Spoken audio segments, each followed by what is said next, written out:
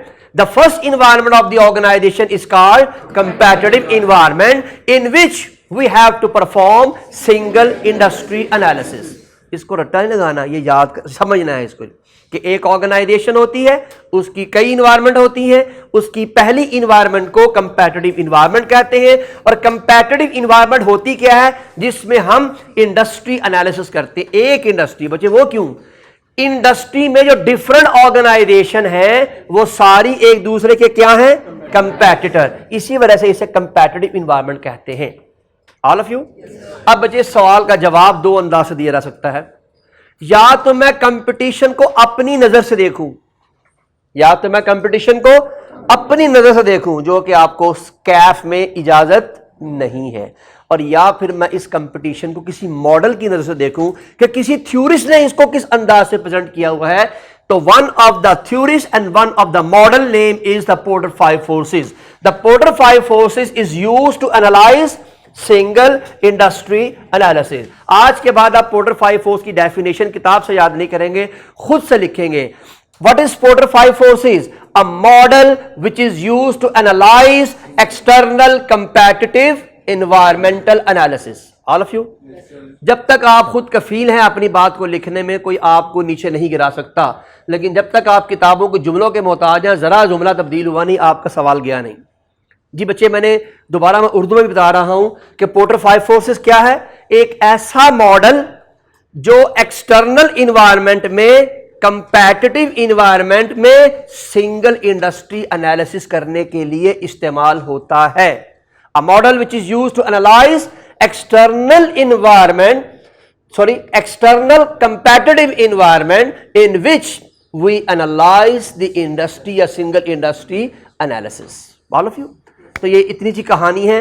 اگر یہ جملہ آپ نے لکھا ہوگا بچے, ایک بات تو بتائیے, پورے کے پورے پاکستان میں 10,000 50,000 20,000 بچہ پیپر دے رہا ہے, اور 20,000 میں سے 50 یا 60 لوگ ایسے ہیں یا 100 لوگ ایسے ہیں جن کی ڈیفینیشن ڈفرینٹ ہے, باقی سب کی وہی کتاب والا رٹا لگایا ہوا ہے. آپ مجھ سے زیادہ بہتر ہیں کہ ایگزامینر کس کو زیادہ پریفر کرے گا, اس لیے کہ جو آپ اپنے انداز سے لکھتے ہیں, اور پھر اس میں ہم نے کوئی بات چھوڑی بھی نہیں ہے, ہم نے یہ بھی لکھ دیا, یہ بھی لکھ دیا, یہ بھی لکھ دیا, سب باتیں بتائی ہیں, کوئی پوائنٹ ہم نے مس نہیں کیا. اسی کو ہم کہتے ہیں ہٹ کرنا اپنے پوائنٹس کو, اور اسی کے نمبر ہوتے ہیں. عدنان صاحب آپ کو بہت واضح بتاتے ہیں ہر بات کہ جناب آپ کا یہ 7 سٹیپ ہیں, 7 سٹیپ کے فار ایگزامپل ہر سٹیپ کا 0.2 نمبر یا 0.3 نمبر ہے, 2 سٹیپ مس ہو گئے تو 4 کے نمبر تو ملیں گے نا. تو یاد رکھیے جس طرح وہاں سٹیپس ہوتے ہیں یہاں پوائنٹس ہوتے ہیں. تھیوری میں جتنے پوائنٹ آپ لکھتے جائیں گے ہر ویلڈ پوائنٹ ایگزامینر نے سرکل کرنا ہے, اور اگر آپ کے سارے پوائنٹ ویلڈ ہیں, اور پھر بعد میں وہ دیکھے گا کہ ایسا تو نہیں ہے کہ مجھے انگریزی سمجھ میں نہیں آ رہی, اگر آپ کی انگریزی ایسی ہے کہ اس کو سمجھ آ گئی تو نمبر ملنا شروع ہو جائیں گے. فائن. تو 2 چیزیں ہیں, کانسیپٹ پلس کمپریہنشن. میں نے جیل کا پیپر پاس کرنے کے لیے یہ 2 چیزیں بہت ضروری ہیں. جی بھائی جان, ایکسٹرنل انوائرمنٹ کا پہلا ماڈل کمپلیٹ ہو گیا جی. Now the second model. The second model is a big environment that is considered as macro environment. اب آپ کو معلوم ہے کہ میکرو انوائرمنٹ میں کون سا ماڈل لگے گا جی, پڑھنا ہی آپ نے 2 ہیں تو یقین آپ کو پتا ہے, ایک ہو گیا تو دوسرا یہی ہے. انشاءاللہ جب آپ پہنچیں گے سی فیم میں تو پھر وہاں جا کے اس ماڈل کو آپ ذرا اور ڈیٹیل سے پڑھیں گے, وہاں پر پھر 3-4 ماڈل اور بھی آئیں گے. ابھی فی الحال چونکہ 2 ہیں, لیکن بچے سب سے پہلا کام میکرو انوائرمنٹ میں ہم کرتے کیا ہیں. جیسے ہم نے کمپیٹیٹو انوائرمنٹ کو انڈرسٹینڈ کیا, تو اسی طرح بچے یاد رکھیے گا macro environment analyze what, country wide analysis. پورے کے پورے کنٹری, پورے ملک کا انالیسس ہوتا ہے. اس کا مقصد کیا ہوا ہے, پورے ملک میں تو کئی انڈسٹریاں ہوں گی, پورے ملک میں تو بہت کچھ ہوگا. اس کا مقصد یہ ہے کہ پیسٹل بہت بڑا ماڈل ہے, فائن, جس میں پورا ملک اینالائز کیا جاتا ہے. تو بلکہ ملک میں تو بہت کچھ ہے, ملک میں تو پالیٹکس بھی ہے, ملک میں کسٹمر بھی ہے, ملک میں سپلائر بھی ہے, ملک کے اندر بزنسز بھی ہیں, ملک کے اندر ٹیکنالوجی بھی ہے, ملک کے اندر ماحول بھی ہے, پتہ نہیں کیا کچھ ہے ایک ملک کے اندر. وہ سارا کچھ اینالائز کرنا ہوتا ہے ایک بزنس مین نے. All of you very good. So اس کی ڈیفینیشن کیسے ڈیولپ کریں گے؟ PESTEL, a model which is used to analyze external macro environmental analysis. اتنا بھی لکھ دیں اگر آگے تفصیل لکھنی ہے. in which we have to analyze the whole country, جس میں ہم پورے کے پورے ملک کو انالائز کرتے ہیں. پورے کے پورے ملک کو انالائز کرنے کے لیے ہم نے جو اس ماڈل کا سہارا لیا ہے اس کا نام کیا ہے؟ پیسٹل. نہیں بس یہیں سے میں اپنے کام کا اختتام کر رہا ہوں جی. Now I am going to start PESTEL. Chapter number 6 ہے جی آپ کا. چیپٹر نمبر 6 کا آغاز ہے. آپ دیکھ سکتے ہیں کتاب میں کہیں کوئی ڈیٹا نہیں دیا ہوا. انشاءاللہ ہم بھی ڈیٹا نہیں پڑھیں گے.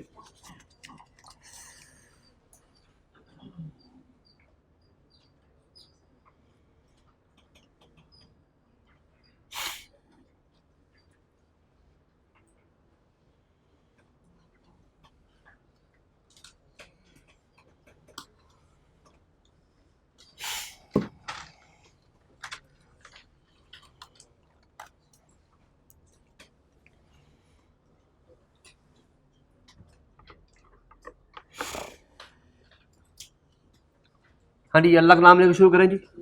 بسم اللہ الرحمن الرحیم.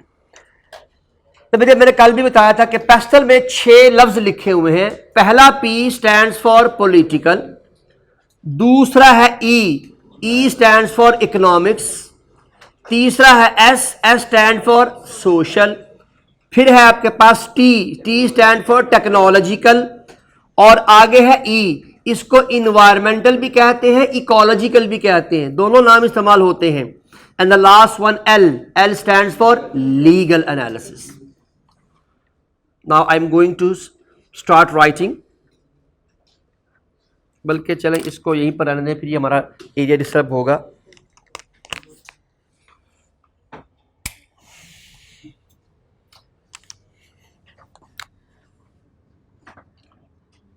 P for political,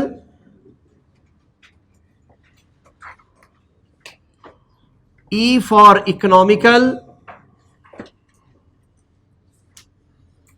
بلکہ یہ اکنامکس ہوتا ہے, ویسے یہ کتابوں میں اکنامیکل لکھا ہوتا ہے, یہ میں اس کو اکنامکس ہی لکھ رہا ہوں. S for social, T for technological, and E for environmental. بچے یہ انوائرمنٹ لوکل نہیں بٹے, یہ انوائرمنٹ آپ کی نیچرل انوائرمنٹ ہے, یعنی ماحول کی بات ہو رہی ہے یہاں پر. یہاں انوائرمنٹ سے یہ مراد ہے.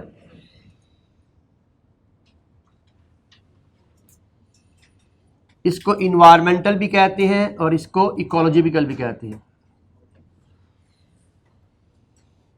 And the last one is L for legal analysis. تو ٹوٹل کتنے انالیسس پرفارم کرنے ہیں؟ 6. You have to perform 6 different kind of analysis. اب دیکھیں بچے, ایگزام کا سوال آپ نے سالو کرنا شروع کرنا ہے. ابھی میں نے ایگزام کا آنسر دینے کا فارمیٹ نہیں بتایا, میں انشاءاللہ آنسر دینے کا فارمیٹ بھی بتاؤں گا. آپ کو ہر چیز فالو کرنی ہے. اگر آپ نے فل فلیج نمبر لینے ہیں تو پھر آپ کو اس کام میں یہ سارے کام پرفارم کرنے پڑیں گے, ورنہ آنسر ہوتا ہے. ایک وہ اسٹوڈنٹ جو ایک انفارمل آنسر دیتا ہے وہ بھی آنسر ہوتا ہے, اور ایک وہ اسٹوڈنٹ بھی ہوتا ہے جو فارمل آنسر دیتا ہے. You will try your level best to give the formal answer to your examiner if you want to get more marks. اگر آپ کا دل چاہتا ہے کہ بس ٹھیک ہے یار کوئی بات نہیں, پیپر ہی پاس کرنا ہے, تو پھر کوئی بات نہیں, پھر آپ کا جیسے دل چاہے آپ کام کر سکتے ہیں. لیکن یہ میں جیسے سے میری مراد یہ نہیں ہے کہ سوال پیسٹل کا آپ نے کہا کوئی گل نہیں, میں پورٹر 5 لکھوں گا, جاؤ کر لو جو کرنا ہے. جی بچے, these are different kind of analyses. آپ نے اب جناب دیکھیے گا ایگزام کا آنسر دینے, پہلا پیراگراف اتنا اسٹرانگ ہونا چاہیے کہ ایگزامینر پڑھتے کہ اس بچے کو آتا ہے, چاہے آگے جا کے پریشان ہو جائے, لیکن پہلا پیراگراف ایسا دبنگ ہونا چاہیے. جی بھائین, ایگزام میں سوال آیا ہوا ہے کہ آپ نے اس کمپنی کا پیسٹل انالیسس کرنا ہے, تو یہ نہ ہو کہ آپ کے اندر ایک انالسٹ جاگ جائے, آپ انالسٹ شروع کر دیں. پہلے پیراگراف میں ڈیفینیشن آف پیسٹل لکھنی ہے, یاد رہے گی بات, اور صرف 2 لائنوں میں. لمبی چوڑی کہانی ڈالنی, پتہ لگے پورے محلے کی کہانی آپ سنا کے آ رہے ہیں اور پتہ لگے یہ پیسٹل کی ڈیفینیشن تھی. سمپل لائن میں کیا بتایا تھا, ماڈل آپ نے لکھا پیسٹل, جی جی ایکسٹرنل میکروما, بس اتنی بات ہی لکھ دیں, آگے نہ بھی لکھیں. اور in which we have to perform 6 different kind of analysis, political analysis, social analysis, فلانا فلانا فلانا. ایگزامنر کو پتہ لگ گیا ابھی منڈا تیار ہو کے آیا, ابھی پڑھ چھڑ کے آیا. سو دس از واٹ, ایگزامنر کو ہم نے بچے امپریس ہی کرنا ہوتا ہے نا. الٹیمیٹلی ہمارا جو آنسر ہے, ہم نے اپنے آنسر سے ایگزامنر کو امپریس کرنا ہوتا ہے. ہم نے اس کو ثابت کرنا ہوتا ہے کہ میں ہی وہ اسٹوڈنٹ ہوں جس کو تمہیں نمبر دینے ہیں. ایک بات ذہن نشین رکھیے بچے, میں کئی مرتبہ کلاس میں وہ باتیں ایسی بتاتا ہوں جو کہ آپ کے لیے بہت ہی امپورٹنٹ ہوتی ہیں. اور ایک بات میں کلاس میں یہ کہا کرتا ہوں کہ اگر ٹیچر کوئی بات کہنا بھول گیا ہے تو اس سے مراد یہ ہے اللہ آپ کی اس معاملے میں مدد نہیں کرنا چاہتے ہیں. ورنہ جب کبھی زندگی میں انشاءاللہ آپ میں سے کئی لوگ یہاں آئیں گے پڑھانے کے لیے, یہ جگہ ایسی ہے جہاں پر کئی لوگ آتے ہیں پڑھانے کے لیے. جب آپ یہاں کھڑے ہوں گے آپ دیکھیے گا یہاں پر کئی مرتبہ آپ گھر سے وہ چیز سوچ کر بھی نہیں آتے, اللہ آپ کے منہ سے نکلوا دیتے ہیں. اس لیے کہ جب اللہ نے اسٹوڈنٹ کی مدد کرنی ہوتی ہے تو ٹیچر کی کیا مجال ہے کہ وہ نہ بتائے, اللہ اس کے منہ سے نکلوا دیتے ہیں. اور کئی مرتبہ ہم گھر سے سوچ کے آتے ہیں آج یہ بتانا ہے, اگلے دن جا کے یاد آتا کہ وہ تو بتایا ہی نہیں تھا. دا ریزن از واٹ, اس لیے کہ اللہ کی شان ہے. اللہ نے اگر آپ کی مدد کرنی ہوتی ہے تو آپ اس چیز کو اللہ آپ تک پہنچا دیتے ہیں. اس میں ٹیچر کا کمال کوئی نہیں ہوتا, یہ اللہ کی شان ہوتی ہے کہ اللہ نے کیا آپ تک پہنچانا ہے. تو یہ بات آپ یاد رکھیے کہ بہت ساری چیزیں ایسی ہیں جن کو آپ بہت دھیان سے اس بات کا خیال رکھیں گے کہ ایگزام کے اندر جب آپ آنسر دے رہے ہوتے ہیں تو آپ کے آنسر کے اندر نہ صرف ویلڈ پوائنٹ بلکہ اس کے ساتھ ساتھ کنسائزنس بہت ضروری ہوتی ہے. آپ جتنا جملہ چھوٹا لکھیں گے اور اس میں معلومات زیادہ ہوگی اتنا ہی زیادہ آپ ایگزام میں نمبر بھی حاصل کریں گے. اور یہی چیز آپ نے ثابت کرنی ہوتی ہے. جی بھائی میں ایک بات بتا رہا تھا جی کہ یاد رکھیے گا ایگزامینیشن ہال میں جب آپ آنسر دیں گے, آنسر دیتے وقت آپ نے یہ دماغ میں رکھنا ہے کہ آپ یہ آنسر ایک ایسے طالب علم کو دے رہے ہیں جس کو پڑھنا نہیں آتا.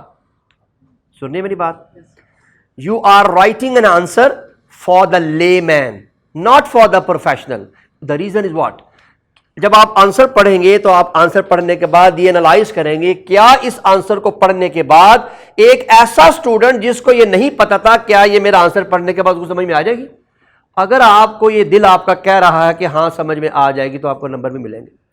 اور اگر آپ کو لگ رہا ہے کہ مجھے بھی سمجھ نہیں آ رہی تو بس پھر آپ خود ہی اپنا انالیسس کر لیجیے گا کہ آپ کیا کر کے آئے ہیں.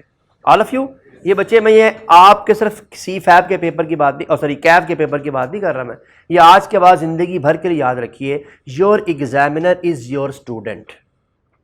Your examiner is your student. آپ نے ایک طالب علم کو جس طرح سے پڑھانا ہے. اب یہ دیکھیں میں آپ کو کیف کا پیپر پڑھا رہا ہوں, میں نے اس انوائرمنٹ میں ابھی تک پڑھا ہے کم از کم جو ہے میری کلاس جو ہے وہ جتنے میں بھی شروع ہوئی تھی, میں نے ابھی تک جتنا بھی کیا ہماری کلاس 8:30 بجے شروع ہوتی تھی, 8:45, اس وقت تقریباً 35 منٹ ہو گیا پڑھاتے ہوئے. ابھی تک میں نے کوئی کام کی ایک لائن نہیں پڑھائی آپ کو, ابھی تک صرف میں آپ کو ماحول, انوائرمنٹ, اس طرح کی باتیں بتا رہا ہوں. یہی بات میں اگر پروفیشنل کلاس کو پڑھا رہا ہوں تو یہ کام میں 5 منٹ میں کر کے آگے پہنچ چکا ہوتا ہوں. ریزن از واٹ, اس لیے کہ اس کو پتا ہوتا ہے, اس کو صرف ہنٹ دینا ہوتا ہے, لیکن آپ کے لیے مجھے اس کو ایکسپلین کرنا ہے. تو واٹ آئی ایم ڈوئنگ, میں ایک طالب علم کو سمجھانے کی کوشش کر رہا ہوں جس کو یہ بات پہلے سے پتہ نہیں. یہی کام آپ نے کرنا ہے. آپ نے کہنا ہے کہ میں یہ آنسر دوں تو پڑھنے والے کو پڑھتے ہی سمجھ میں آ جائے. جو یہ لکھ کے سوچتا ہے نا کہ اچھا میں پڑھ لوں گا یار, اس کو آتا وہ پڑھ ہی لے گا, تو بس نہ اس نے پڑھنا ہے نہ آپ کو نمبر ملنے ہیں.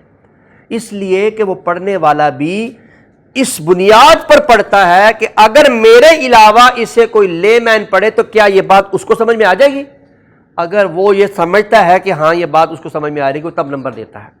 یہ بات میں نہیں بتا رہا, کبھی آپ انشاءاللہ زندگی میں آئی کیپ کے ساتھ اٹیچ ہوں گے, آئی کیپ کے ممبر بنیں گے, پھر آپ کو یہ باتیں خود ہی وہاں کے ایگزامنر بتا دیں گے کہ ہم کس بنیاد پر بچے کا پیپر چیک کرتے ہیں, ہمیں کس طرح کی معلومات دی جاتی ہے. تو یہ سب سے پہلی انسٹرکشن ہوتی ہے کہ whenever you are going to read the answer of the student, first of all you must understand whether this would be understandable for the layman or not. If it is understandable for the layman, then you give the maximum marks.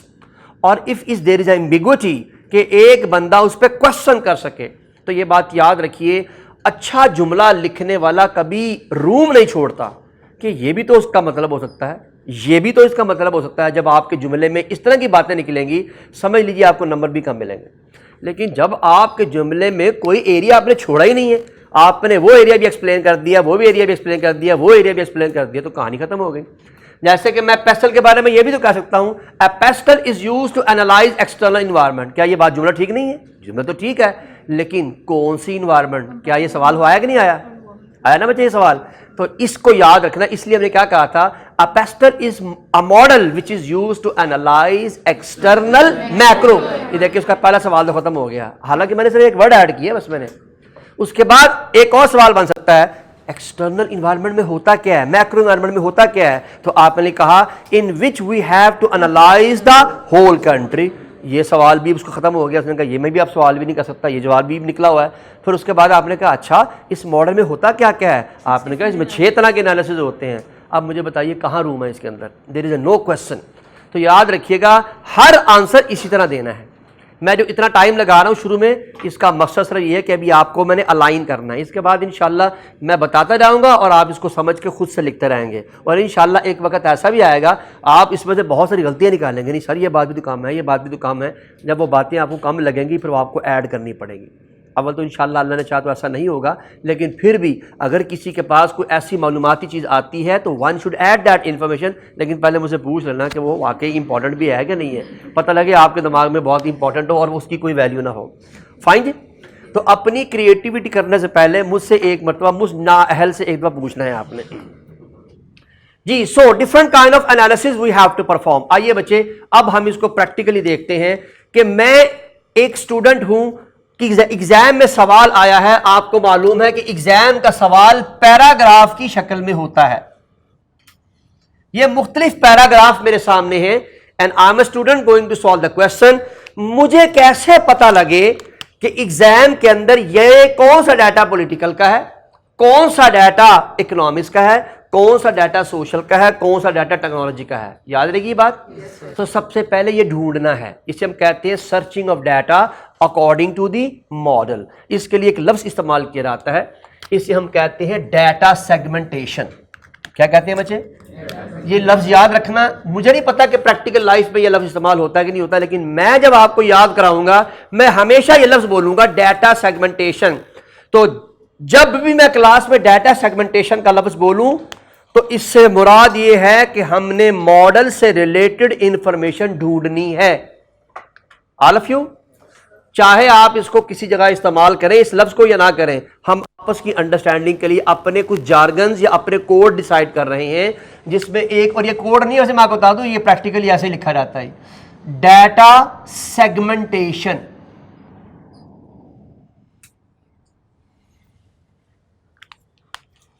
All of you, تو data segmentation is what? in which we are going to identify the information related with the model or related with the model's unit۔ تو اس model کے کتنے unit ہیں؟ 6 unit ہیں۔ اب یہاں پر 6 کا data ڈھونڈنا ہے۔ یہاں پر ایک بات ضرور نوٹ ڈاؤن کیجئے، اور یہ ایگزامنر کی اپروچ ہے، میں ابھی انشاءاللہ آج تو خیر نہیں، آج تو آئی کیپ کا سوال ہم نہیں کریں گے، کل میں انشاءاللہ ہوپفلی آئی کیپ کا سوال سالو کراؤں گا، آج میں ایگزامپل کراؤں گا ایک چھوٹی سی۔ تو بچے آئی کیپ میں آپ سوال سالو کرتے وقت اس بات کا یاد رکھیے کہ یہ چوئنگم نہیں ہے کہ جس کو کھینچ کے 6 پہ پورا کرنا ہے۔ یاد رہے گی بات؟ ممکن ہے اس نے 4 کا ڈیٹا دیا ہو، سن رہے ہیں میری بات؟ ممکن ہے کتنے کا ڈیٹا دیا ہو؟ 4 کا، ممکن ہے 5 کا، ممکن ہے 6 کا بھی دیا ہو، ممکن ہے صرف 2 کا ڈیٹا دیا ہو۔ اب یہی تو دھیان رکھنا ہے، جس کا ڈیٹا نہیں دیا وہ بھی ایگزامینر کو بتانا ہے کہ information related with this unit is not clearly available in the case study. اور یاد رہے گی بات؟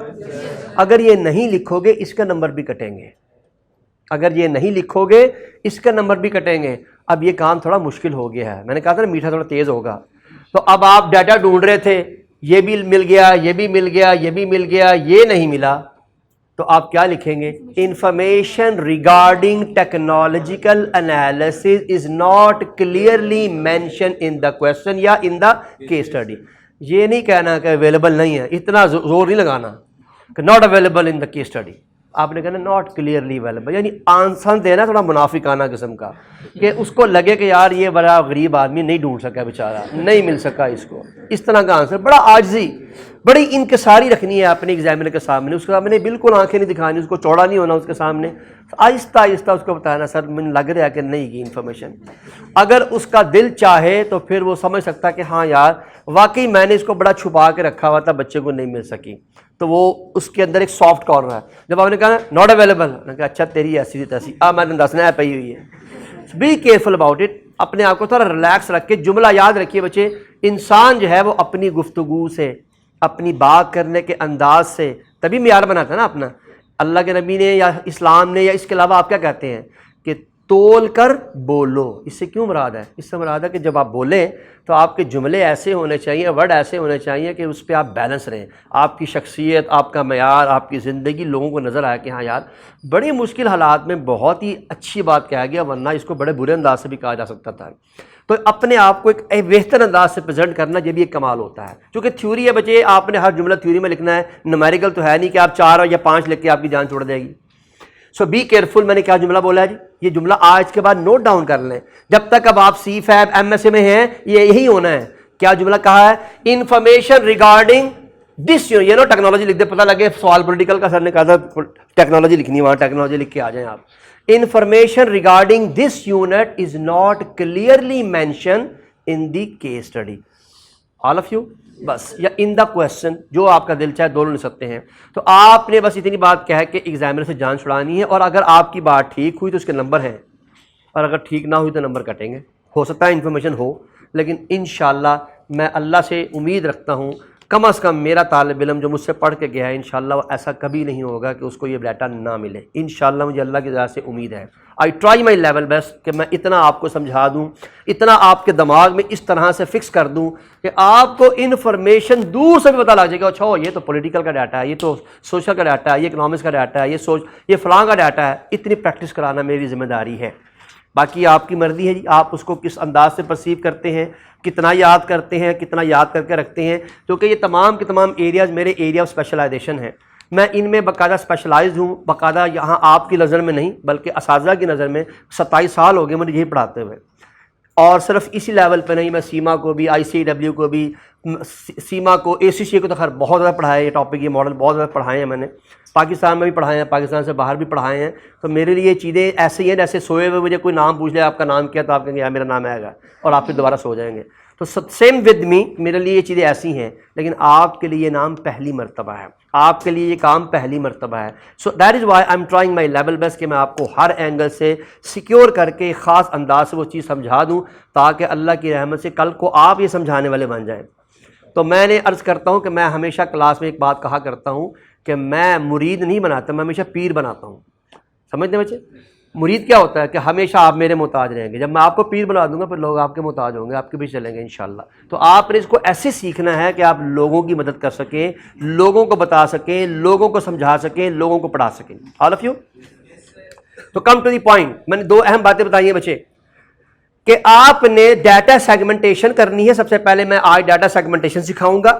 ڈیٹا سیگمنٹیشن سب سے پہلا کام ہوتا ہے آپ کے آنسر کے اندر کہ آپ نے ڈیٹا کو ریلیٹ کرنا ہے کیس اسٹڈی کے ساتھ اکارڈنگ ٹو دی ماڈل، جس میں آپ نے ڈیٹا ڈھونڈنا ہے کہ اس میں پولیٹیکل کا ڈیٹا کہاں ہے، سوشل کا ڈیٹا کہاں ہے، اکنامکس کا ڈیٹا کہاں ہے، یہ سب چیزیں آپ نے ڈھونڈنی ہے۔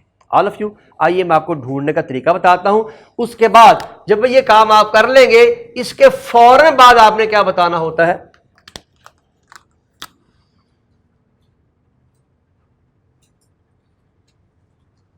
what is this امپیکٹ، اور امپیکٹ آپ کو معلوم ہے پازیٹیو بھی ہو سکتا ہے، اور ایک بات بچے یاد رکھیے گا، سنیں میری بات ذرا دھیان سے بھائی سب لوگ، انگریزی لکھنا ایک کمال ہے بچے، انگلش کے جملہ لکھنا۔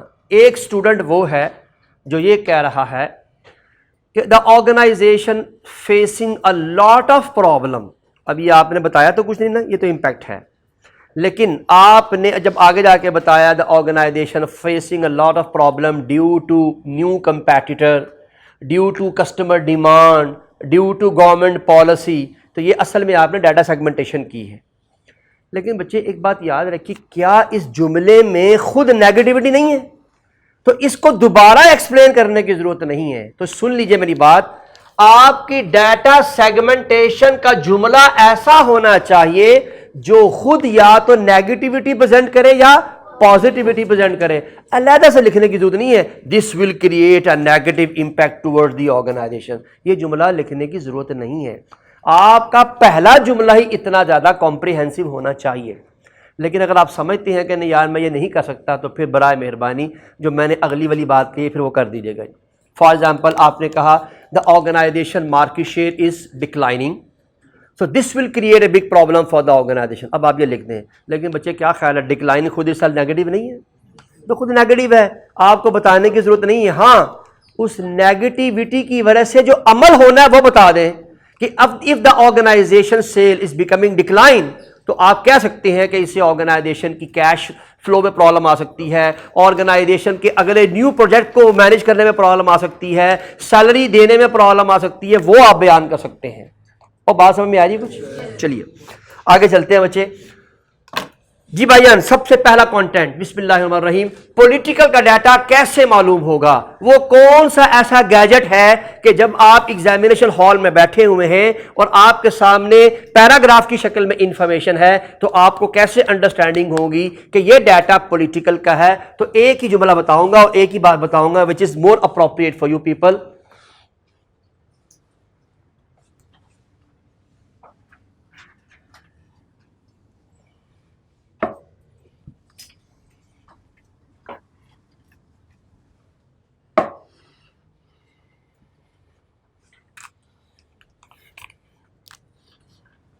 بسم اللہ الرحمن الرحیم. پولیٹیکل یا لیگل؟ میرے فوکس آ رہا ہے اس کے اوپر آپ کا؟ میں آپ کو نہیں کہہ رہا, میں اس کو کہہ رہا ہوں یار.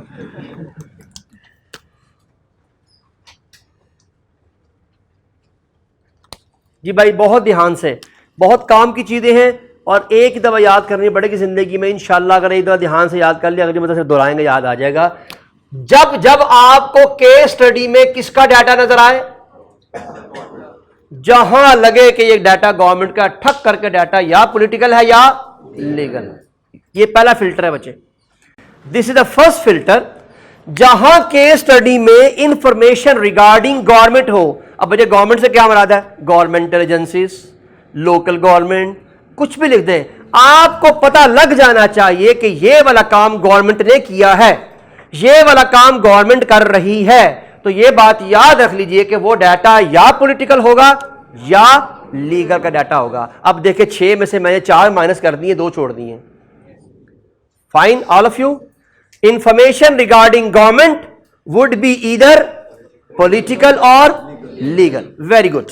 اب آئیے بچے اگلی کہانی, اگلا فلٹر. اگر آپ کو لگے کہ جو کام ہو رہا ہے یہ گورنمنٹ کی ٹیمپریری پالیسی ہے, کبھی بھی چینج ہو سکتی ہے, وہ پولیٹیکل ہوگی. Temporary policies. اور بچے گورنمنٹ کی 90% پالیسیاں ٹیمپریری ہوتی ہیں. گورنمنٹ کی 90% پالیسیز ٹیمپریری ہوتی ہیں. بھائی جان اس نے ساتھ بتایا نہیں ہوگا کہ this is temporary policy. This is your judgement. You have to analyze yourself. You have to judge it yourself. جی بچے میں ایک جملہ بول رہا ہوں, ذرا دھیان سے سنیے گا جملے کو, پھر آپ مجھے بتائیے گا کہ whether is it political or not. Every citizen of the country of Pakistan have to pay tax. یہ لیگل ہے اس لیے کہ یہ ٹیمپریری نہیں ہے, بٹ نہیں بچے پرماننٹ ہے نا. Very good. جبکہ اس کے برعکس میں یہ کہتا ہوں کہ آپ کی جو slots of the taxes are different for different people. Tax کون ڈیسائیڈ کرتا ہے؟ گورنمنٹ. لیکن کیا یہ گورنمنٹ کی پالیسی نہیں ہے؟ عمران خان صاحب کے زمانے کے اندر جو ہے وہ 12 لاکھ روپے ٹیکس آپ کی انکم تھی, آپ کے پاس ٹیکس ڈیڈکٹیبل انکم, لیکن اب 6 لاکھ روپے ہے. اس کے بعد جو نئی گورنمنٹ آئی ہے پی ڈی ایم کی گورنمنٹ میں, اب بھی گورنمنٹ بھی 6 لاکھ ہے. تو اس کا مقصد یہ ہوا کہ جو بندہ سال میں 12 لاکھ کمائے گا اس وقت اس پہ ٹیکس نہیں تھا, لیکن پالیسی تھی نا مجھے گورنمنٹ کی کہ tax has to pay after 1200,000 amount. یہ آپ کی انکم ہے، لیکن اب کیا ہے 600,000. اس کا مقصد یہ ہوا ایک ہی چیز میں ایک ہی وقت میں پولیٹیکل آسپیکٹ بھی ہو سکتا ہے یا لیگل آسپیکٹ بھی ہو سکتا ہے. آل آف یو یہ بات یاد رہے گی بھائی. چلیے ویری گڈ. تو اس کا مقصد ہوا کہ لیگل میں کون سا ڈیٹا ہوگا جہاں پرماننٹ ہوگا. نہیں بچے پرماننٹ کو پالیسی نہیں کہتے، پالیسی ہوتی وہ ہے جس کو آپ ٹیمپریری کہتے ہیں، پالیسیاں کبھی پرماننٹ نہیں ہوا کرتی. تو آپ کہیں گے گورنمنٹ کا جو پرماننٹ لیگل آپ کا جو بھی ڈیسیژنز ہیں، یہاں میں آپ کی ہیلپ کر سکتا ہوں بچے، بہت زیادہ ہیلپ کر سکتا ہوں. اوپر نہیں، اوپر والی دنیا بہت آزاد ہے. تو اب فائدہ کیا ہوگا جب نیچے والی دنیا پکی پتہ ہے تو اس کے علاوہ جو کچھ بھی ہوگا کیا بنے گا؟ تو yashi.com ہوئی نا پھر انشاءاللہ. جی سنیے بچے سنیے، آپ نے صرف یہ 3 نام یاد رکھنے ہیں تو انشاءاللہ اللہ نے چاہا تو کام ہو جائے گی آپ کی. نمبر 1، اگر آپ کو نظر آ جائے کہ there is a new legislation by the government. Legislation کسے کہتے ہیں؟ لا کو.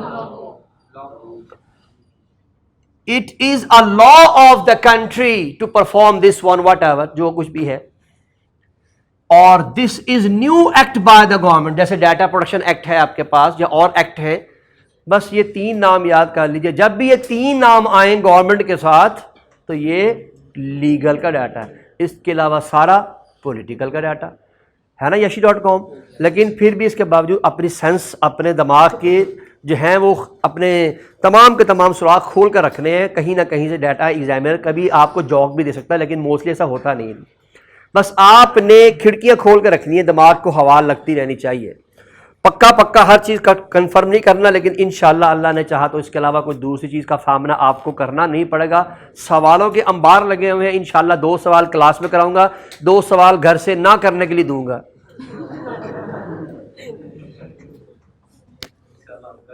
اچھا انشاءاللہ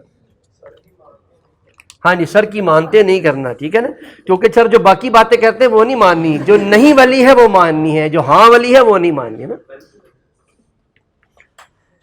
اوکے جی، so the come to the point. پہلا کانٹینٹ بچے میں نے لکھ دیا جی. ابھی بچے کون سا سوال سالو ہو رہا ہے؟ اپلائیڈ. ابھی تھیوری کا سوال سالو نہیں کرا رہا. اگر ایگزامینر نے کہہ دیا نا ایکسپلین پیسٹل تو پھر یہ والا سے مسئلہ حل نہیں ہونا. یہ لکھ کے آ رہے ہو کہ کوئی نمبر نہیں ملنا ہے، یہ کوئی ایکسپلینیشن نہیں ہے. یہ ہے جگلری، یہ ہے گیجٹس کہ کس طرح ڈیٹا ڈھونڈیں گے، سرچنگ کیسے کریں گے. یہ ڈیٹا سرچنگ کی ٹیکنیک ہے. ہاں یہ ضرور کر سکتے ہیں کہ جیسے آپ آغاز میں ایک لائن لکھ سکتے ہیں، آگے ایکسپلینیشن دینی پڑے گی. جبکہ ہمارے سوال میں اپلائیڈ سوال میں کیا ہوتا ہے، ایکسپلینیشن کہاں لکھی ہوگی؟ کوشچن کے اندر. ہم وہاں سے ڈیٹا پک کریں گے اور ڈیٹا پک کر کے وہاں پر لکھیں گے. سو گورنمنٹل ٹیمپریری پالیسیز جو ہوتی ہیں وہ ساری کی ساری پولیٹیکل کا پارٹ ہوتی ہیں، اور گورنمنٹ کی پرماننٹ لیگل ڈیسیژنز کیا ہوتے ہیں؟ لیگل کا پارٹ ہوتے ہیں. Very good. آئیے بچے اگلا کانٹینٹ پڑھتے ہیں. اور نیکسٹ کانٹینٹ از، مارکر وہیں رہ گیا جی، سوری.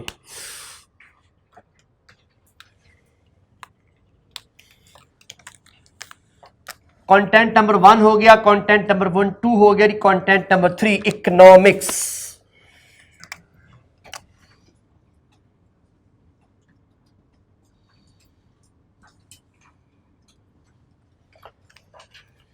یہ اکنامکس انالیسز ہے بچے. پہلی بات تو آپ بھی ماشاءاللہ انگریزی تھی تو جانتے ہیں. اگر میں اس کو اکنامیکل انالیسز کہتا ہوں تو اکنامیکل تو کہتے سستے کو، تو سستے کا انالیسز تھوڑی ہو رہا ہے. اس لیے بہرحال بہت ساری کتابوں میں لکھا ہوتا ہے، بہرحال ہماری بھی مجبوری ہے، ہم بھی مجبور ہیں کہ جو لکھا ہوتا ہے پھر اس کو پڑھ تو لیتے ہیں، لیکن ہم کم از کم اتنا تو کانٹینٹ رکھتے ہیں کہ ہم کم از کم اپنی آنکھ اپنی دماغ سے اس کا فیصلہ کر سکیں. تو بچے اکنامکس انالیسز اصل میں اگر آپ غور سے دیکھیں تو ہم پڑھ کیا رہے ہیں. میں دوبارہ ذرا تھوڑا سا لنک بھی تو کریٹ کر دوں پیچھے، جو کہ نئی چیزیں نا بچے وقت لگتا ہے تھوڑا دیر سمجھنے میں، کیونکہ میرے دماغ میں سارا کچھ کلیئر ہے، آپ کے دماغ میں صرف اتنا کلیئر ہے جتنا میں بتا رہا ہوں. ہم پڑھ رہے ہیں وہ فیکٹر جو آپ کی آرگنائزیشن پر اثر انداز ہوتے ہیں. بتائیے گورنمنٹ کی پالیسیاں آپ پر اثر انداز ہو سکتی ہیں کہ نہیں ہو سکتی؟ ایک بات بتائیے، گورنمنٹ نے ٹیکسز ریشو بڑھا دی ہے، کیا خیال ہے؟ ٹیکسیز کی ریشو بڑھانے کا امپیکٹ، ماشاءاللہ آپ سی ایم پڑھ چکے ہیں، یعنی آپ نے کاسٹ مینجمنٹ پڑھ لی ہوئی ہے. بتائیے اگر ٹیکسیز بڑھیں گے تو کیا خیال ہے اسی کے لحاظ سے آپ کی پرچیز مہنگی نہیں ہو جائے گی؟ پرچیز مہنگی ہوگی تو یونٹ کاسٹ مہنگی ہونی ہے. یونٹ کاسٹ کے ساتھ ساتھ کیا بجلی کے بل مہنگے نہیں ہو جائیں گے؟ کیا ٹرانسپورٹ مہنگی نہیں ہو جائے گی؟ تو آپ نے تو اب چونکہ پوری کاسٹ اکاؤنٹنگ پڑھی ہے تو آپ کو معلوم ہے اتنے سارے چھوٹے 5 پیسے بھی بڑھے، 15 پیسے پر یونٹ اگر انکریز کر گیا تو تب بھی آپ دیکھیں پر یونٹ کاسٹ کہاں چلے جانی ہے. اور پھر جب آپ ایک اتنی کیمولیٹ چیز بنائیں گے تو سوچئے کتنے خرچے آپ کے بڑھ جانے ہیں. سو دیٹ از وائی یہ بات ذہن نشین رکھیے کہ جیسے ہی گورنمنٹ کی پالیسی تبدیل ہوتی ہے آپ کے بزنس پہ ایفیکٹ ضرور آتا ہے. اگر یہ مارکر 30 روپے کا تھا، یہ مارکر 30 کی بجائے 35 روپے کا ہو گیا تو وہ کسٹمر جو 100 روپے میں 3 مارکر خریدتا تھا اب 100 روپے میں 3 مارکر نہیں خرید سکتا، چونکہ اس کی بائنگ پاور صرف 100 روپے تھی. اب وہ کیا کرے گا؟ اب وہ بیچارہ 70 روپے میں 2 خرید کے جائے گا، گو کہ 35 روپے خرچے کے جیب میں لے جائے گا، لیکن بیچارہ 3 مارکر نہیں خرید سکتا. جب 3 مارکر نہیں خریدے گا بتائیے آپ کی سیل ڈکلائن ہوئی کہ نہیں ہوئی؟ جب آپ کی سیل ڈکلائن ہوئی ہے تو اسی طرح کرتے کرتے اگر 10,000 کسٹمر نے ایک کسٹمر مارکر خریدنا چھوڑ دیا تو 10,000 یونٹ سیل نہیں ہوں گے. That will decrease your sale. اور بات سمجھ میں آئی کچھ؟ تو ہمیں یہ بات ذہن نشین رکھنی، یہ نہیں ہم خالی ماڈل پڑھ رہے ہیں، ہم ماڈل کے ساتھ اس کا بزنس کے اوپر امپیکٹ بھی پڑھ رہے ہیں کہ اس کا امپیکٹ کیا ہے، ہمیں کہاں اس کا فائدہ یا کہاں اس کا نقصان ہے. یہ بغیر کسی کی وجہ سے ہم ڈسکس نہیں کر رہے. ملک کے اندر نئے سے نئے قوانین آ رہے ہیں، نئے سے نئے قوانین آتے ہیں. جیسے کہ میں نے ابھی تھوڑی دیر پہلے ایک لفظ بولا ہے ڈیٹا پروٹیکشن ایکٹ. آپ میں سے بے شمار لوگ اس کے بارے میں جانتے ہوں گے، جو نہیں جانتے وہ سن لیں. ڈیٹا پروٹیکشن ایکٹ یہ کہتا ہے کہ آپ نے انڈیویجولز کے ڈیٹا کی حفاظت کرنی ہے. بالکل آپ کو ایک دن میسج آتا ہے آئی کیپ کی طرف سے کہ آپ نے پچھلے جتنے بھی پیپر پاس کیے تھے آپ کے پاس اس کا جو بھی فزیکل ایویڈنس ہے وہ لے کے آ جائیں، آئی کیپ کا پچھلا سارا ڈیٹا ڈیلیٹ ہو چکا ہے. ہاں جی، کیا خیال ہے؟ جس کے پاس تو ایویڈنس ہے وہ تو کہے گا یا اللہ تعالیٰ شکر ہے، جس کے پاس ایویڈنس نہیں ہے اس کو رانی نہیں آنی کہ اب میں کیسے ثابت کروں گا کہ میں پاس ہوا ہوں کہ فیل ہوا ہوں. مشکل ہے نا بچے. کئیوں کے دماغ میں یہ بھی آ رہا کہ میں جا کے کہتا ہوں میں تو سی فیب کا اسٹوڈنٹ تھا. تو انفارچونیٹلی یہاں بڑے بڑے دماغ ہیں، جیسے آپ کو پتا ہے پھر جتنا بڑا انسان ہے اتنے بڑے اس کے دماغ بھی ہیں. تو ہمارے پاس ایک پریشانی کا آپ میں اب 3 کیٹیگری آ گئی. ایک وہ جو اپنے آپ کو سیکیور فیل کر رہا ہے، ایک دوسرا وہ جو پریشان ہے میں کیسے ثابت کروں، تیسرا وہ جو شیطان ہے جو ثابت کرنا چاہے گا کہ ایم ایس اے کا فائنل پیپر میں نے دیا ہوا ہے، پتہ نہیں آج کل رزلٹ آنے والا بس اس کا. تو اس لیے اب آئی کیپ کے بعد چونکہ ڈیٹا نہیں ہے تو ہاؤ ون کین انڈرسٹینڈ کہ ہو یو آر، تو اس لیے اس کے لیے مسائل تو پتہ ہونے ہی ہونے ہیں. لیکن اب بات بتائیے کیا یہ ایک مشکل کام ہے کہ نہیں بزنس کے لیے؟ آپ کی بات نہیں کر رہا میں، آئی کیپ کے کانٹیکس میں جا کے دیکھیے کہ آئی کیپ کے لیے کتنا بڑا مشکل کام ہے یہ. چلو اس کو چھوڑیں، یہ تو آپ کے مزے کی چیز تھی. بینک سے میسج آ جاتا ہے کہ جناب بینک کا سارا ڈیٹا ہیک ہو چکا ہے اور ہمیں نہیں معلوم آپ کے اکاؤنٹ میں کتنے پیسے ہیں. تو جس کے پاس ہے تو 1 کروڑ 2 کروڑ میں رکھا ہوا اس کو تو آدمی نہیں آنی کہ ہو میں اب جا کے بینک کو کیسے بتاؤں گا میرے پاس کتنے پیسے ہیں. ہو سکتا ہے جس کے پاس نہیں ہے وہ جا کے دس سے میں 10 کروڑ پیسے میرا تھا. So that is why there are so many problems. This is the problem which the bank has to face. All of you. تو یہ کیا ہے بچے؟ یعنی گورنمنٹ نے اس کے لیے کیا قانون عمل درآمد کرایا؟ Every organization has to protect the information of individuals. تو اب بینک کو کیا کرنا پڑے گا؟ کیا بینک کو سیکیورٹی سسٹم لگانا پڑے گا؟ کیا بینک کو اس پہ خرچہ کرنا پڑے گا؟ کیا بینک کو اس کے لیے کچھ نئے آئی ٹی کے لوگ رکھنے پڑیں گے؟ تو بچے کیا خیال ہے؟ خرچہ نہیں آ رہا. اور آپ میں نے ابھی آپ کو بتایا، آپ نے کاسٹنگ پڑھی ہوئی ہے، یہ سارا خرچہ آپ نے یونٹ کاسٹ میں ایڈ کرنا ہی کرنا ہے. ڈیوائڈ کریں گے نا نمبر آف یونٹ کے ساتھ. تو اب بتائیے کیا خیال ہے؟ امپیکٹ آ رہا ہے کہ نہیں آ رہا؟ تو یہ آپ کو ثابت کرنا مقصد تھا بچے. میں بہت جلدی صرف اس لیے نہیں کر رہا ہر چیز کو پڑھانے میں جب تک میں پچھلا لنک سارا ڈیولپ نہ کر دوں، آپ کے دماغ میں ساری چیزیں ایک دوسرے لنک نہ کر دوں، آپ کو سوال سمجھ میں نہیں آنا. چونکہ ایک وقت میں ایک اینگل ڈسکس نہیں کرنا. تھرو آؤٹ دا وے جہاں سے کام کا آغاز ہوا ہے، انسیپشن سے لے کے یہاں تک ہر چیز آپ کے دماغ میں ہونی چاہیے کہ میں کیا کر رہا ہوں. جب یہ کیفیت پیدا ہو جائے گی پھر آپ سوال یوں سالو کریں گے انشاءاللہ. فائن جی. آئیے بچے، اکنامکس اس کا کیا مقصد ہوا؟ یہ بھی ہماری آرگنائزیشن پہ کہیں نہ کہیں امپیکٹ کریٹ کرے گی. بچے میں یہاں بھی آپ کی بہت زیادہ ہیلپ کر سکتا ہوں. 5 الفاظ یاد کراؤں گا، یہ 5 لفظ یاد کر لیجئے. جہاں آئیں آنکھیں بند کر کے، آنکھیں بند سے مراد ہے کہ آپ نے بغیر سوچے ڈیٹا وہاں فکس کر دینا ہے. آئیے میں وہ 5 چیزیں ایکسپلین کرتا ہوں. اکنامکس میں 1 2 3 4 اینڈ 5. نمبر 1، جہاں آپ کو یہ لفظ نظر آئے انفلیشن، تو آپ کو یہ اسی وقت ہی انڈیکیٹ ہو جانا چاہیے کہ یہ ڈیٹا کہاں کا ہے، اکنامکس کا ڈیٹا ہے، کیونکہ ہم اب پڑھ رہے ہیں ڈیٹا سیگمنٹیشن، ابھی ہم ڈیٹا کی تقسیم کر رہے ہیں۔ تو ڈیٹا کی تقسیم میں مجھے پتا لگ گیا کہ انفلیشن جو ہے یہ ڈیٹا ہے کہاں کا بچے، اکنامکس کا۔ دوسرا ان امپلائمنٹ،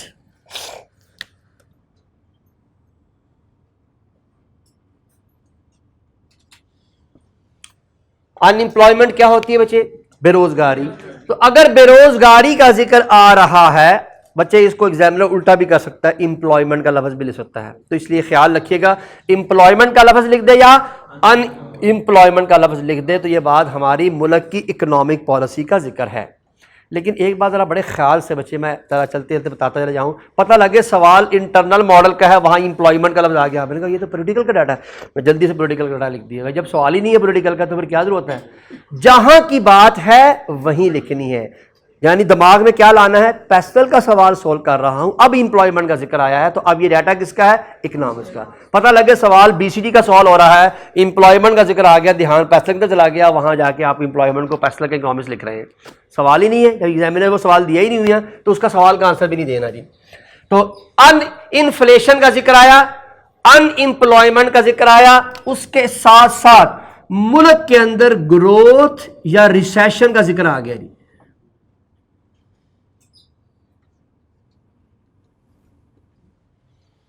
ریسیشن یا ڈکلائن، بچے یہ بات ذہن نشین رکھنی ہے پلیز بہت دھیان سے۔ کون سا ماڈل پڑھ رہے ہیں، انٹرنل یا ایکسٹرنل؟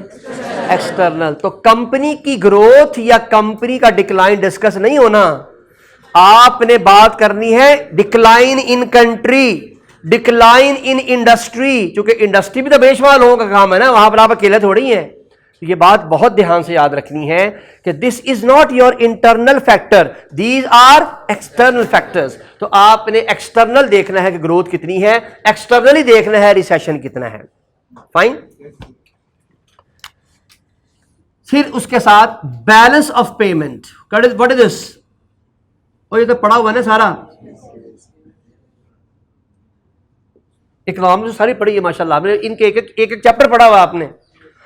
بیلنس آف پیمنٹ کہتی ہے import and export policies by the government.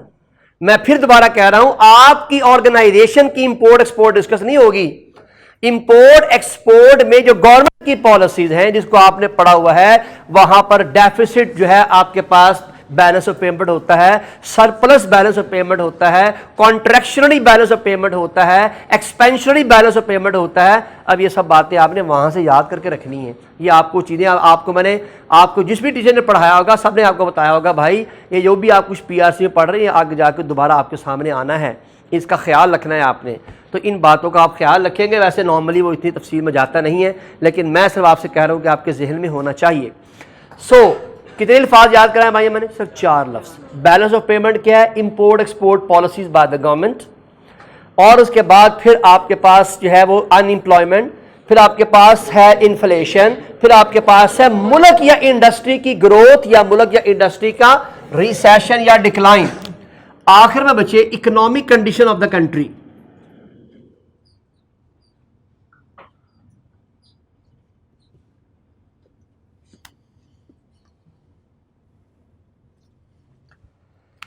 بچے mostly economic condition of the country میں ہم دیکھ رہے ہوتے ہیں buying power of the citizen,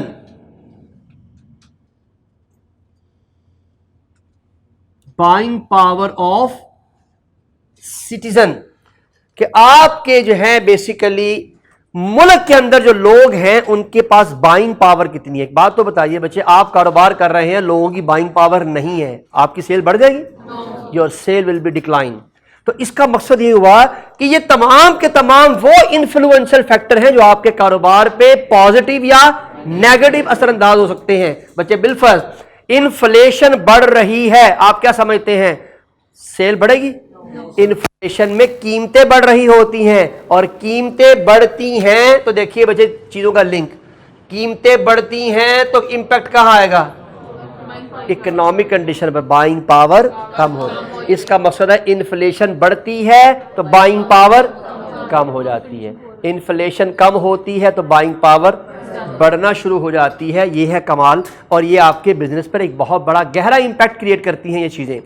اسی طرح بچے اگر ملک میں ان امپلائمنٹ زیادہ ہے تو یہ بھی بائنگ پاور کم کرتی ہیں. ان امپلائمنٹ سے مراد ہے اب تو آپ بے روزگار ہیں, اور اگر 10,000 لوگ بے روزگار ہوں گے تو 10,000 لوگ چیزیں خریدنا بھی تو چھوڑیں گے نا.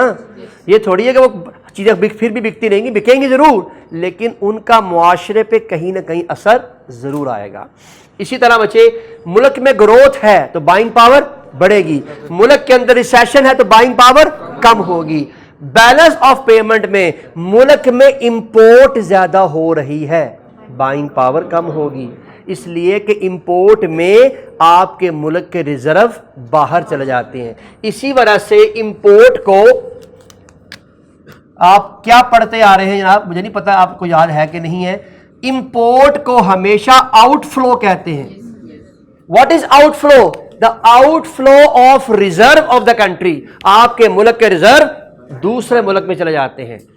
اور ایکسپورٹ کو آپ انفلو کہتے ہیں, ایکسپورٹ کو انفلو کہتے ہیں, اس لیے کہ جب آپ اپنے ملک سے کوئی چیز دیں گے تو ان سے زر مبادلہ لیں گے نا, ڈالر کی شکل میں یا بارٹر شکل, جو بھی آپ کا بارٹر کی سسٹم ہے اس کے مطابق, یا کوئی معدنیات واٹ ایور.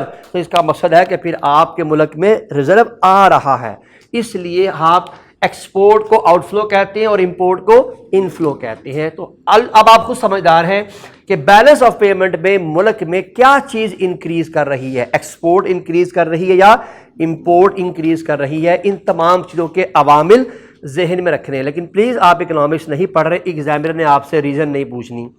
لیکن میں نے کیا عرض کی تھی کہ جب آپ نیگیٹو یا پازیٹیو آسپیکٹ بتائیں گے, ریزن آپ خود لکھیں گے, اس کا یہ اثر ہوگا, اس کی وجہ سے یہ والا کام ہوگا, تبھی تو آپ کو نمبر ملنے ہیں. تبھی تو غلط بات پہ نمبر مل سکتے ہیں آپ کو کہ آپ نے ثابت کر دیا کہ سر یہ دیکھیں یہ والا کام ہوگا, حالانکہ ایگزامینر کے دماغ میں تھا کہ ملک کے اندر امپورٹ کی وجہ سے لوگوں کی ضروریات زندگی پوری ہو رہی ہیں. آپ نے کیا بتایا؟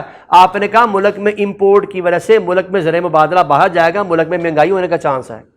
دیر is a chance of inflation, there is a chance of whatever, جو بھی آپ لکھیں گے. سب سے بڑا نقصان, جتنی امپورٹ بڑھتی ہے ملک کے اندر اتنی انڈسٹریل ڈکلائن آتی ہے, اس لیے کہ آپ خود نہیں بنا رہے ہوتے, پھر آپ باہر سے لے کر آ رہے ہوتے ہیں. دیکھیں کتنے آسپیکٹ ہیں آپ کے پاس. اب جس کے پاس جتنا نالج ہے وہ اپنے نالج سے اپنے ایگزامینر کو اپنی بات ثابت کر سکتا ہے. حالانکہ میں نے کیا کہا, ایگزامینر کے دماغ میں یہ تھا کہ امپورٹ کی وجہ سے انڈسٹری کی ضرورت پوری ہو رہی ہے. انڈسٹری میں سپلائر کی طرف سے مسائل تھے, آپ نے امپورٹ کرنا شروع کیا, مسائل ختم ہو گئے. انہوں نے سوال کا آنسر دیا, انہوں نے کہا کہ نو ڈاؤٹ انڈسٹری میں را مٹیریل کی اویلیبلٹی نہیں تھی, اس امپورٹ کی وجہ سے را مٹیریل جو ہے وہ باقاعدہ طور پر اویلیبل ہوگا. Now the production is possible. یہ ان کا جواب ہے.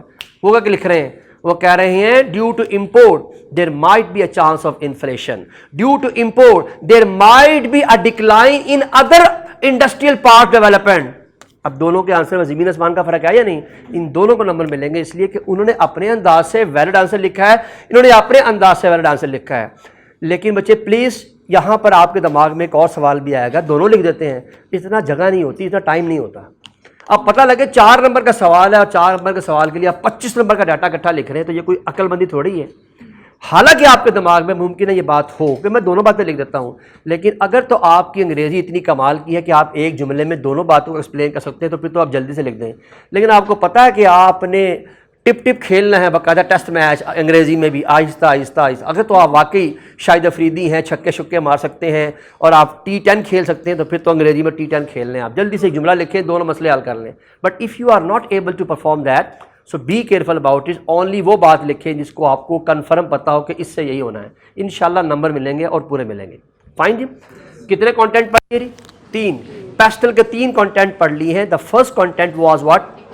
Political. The second content was جی اکنامکس انالیسس میں the economic condition of the country, inflation, unemployment, recession, growth and balance of payment. یہ بچے وہ مدد ہے, انشاءاللہ اللہ کی رحمت سے آپ کبھی بھی اس سے پریشان نہیں ہوں گے. یہ جملے آپ نے نہیں ڈھونڈنے, ورڈ ڈھونڈنے ہیں.